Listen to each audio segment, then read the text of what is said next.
We understand that a plane has crashed into the World Trade Center. We don't know anything more than that. We don't know if it was a commercial aircraft. 12 miles to the east of Denver is the scene of a shooting. Police there were called shortly after midnight. What did Iraq have to do with what? The attack on the World Trade Center. Nothing.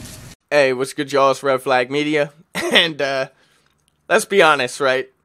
As soon as you heard the Earth is like a huge, misshapen asteroid floating in space, you already knew these people were not on our side. Okay, let's not pretend. I'm gonna catch a lot of flack for saying this, but maybe save for the first hour, okay? Even though they put a ridiculous soundtrack and they tried very hard to pander towards the National Geographic Discovery Channel type documentary with you know, we'll wait for the results until after, you know, that whole thing.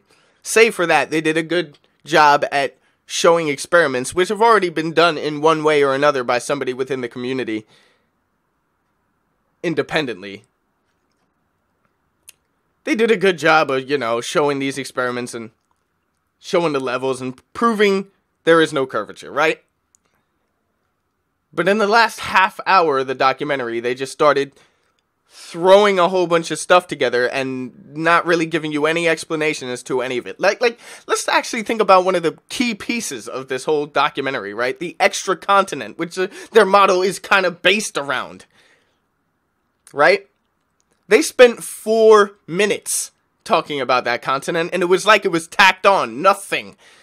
It was like this is Flat Earth if NASA went flat Earth. This is what it is. They managed to detect absolutely no fraudulent activity going on. And in fact, oh yeah, if you take the cameras up a certain altitude, it will curve. Really? Really? Like we haven't already shown that does not happen if you are not using a wide angle lens. They're saying there are pictures being taken in space. And that, you know, plausible deniability for these guys. Oh, we just didn't know it because it already curves over there, and, you know, we just thought it was this Van Allen thing, but it turns out the Earth was flat. Oh, who knew? You know?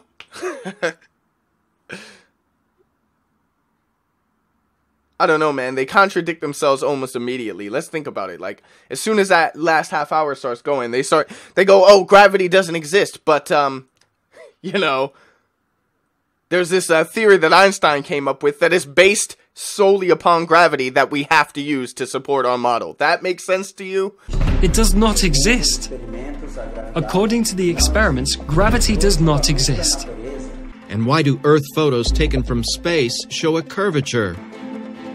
According to Albert Einstein's theory, the mass of a large object can create a curvature in space-time around it, able to bend the path of a beam of light in its vicinity.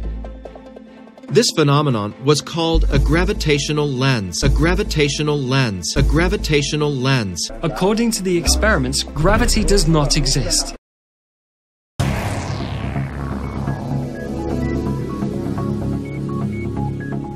That doesn't make sense to me.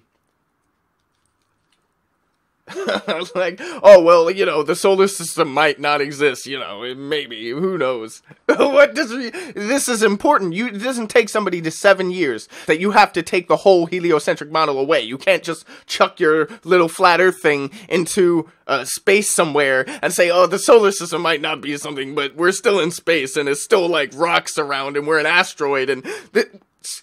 What? 7 years, people? I don't think this took 7 years. I think this took a year tops.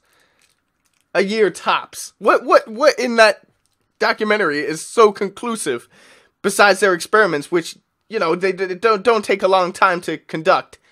You think they were doing this back in 2011? Give me a break.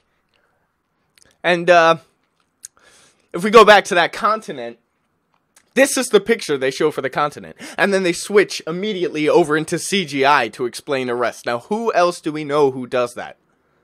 You know? Like, people might slate me for not giving them the benefit of the doubt here, but really, it's not like they weren't watching what we were doing. Because you can see that that little light experiment they do with that lens, that was lifted from a video that came out something like a month and a half ago, and it was very clearly lifted from that because it hadn't appeared before then until now.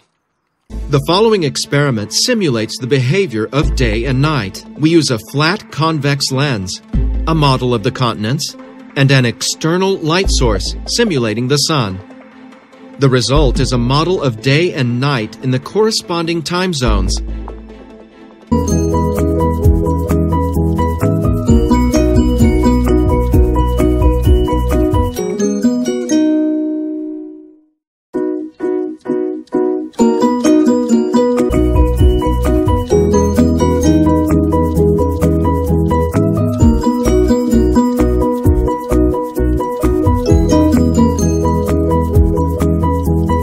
So, you know, I mean, you can disagree with me. I don't mind. I'm just putting my opinion out there. This isn't for, to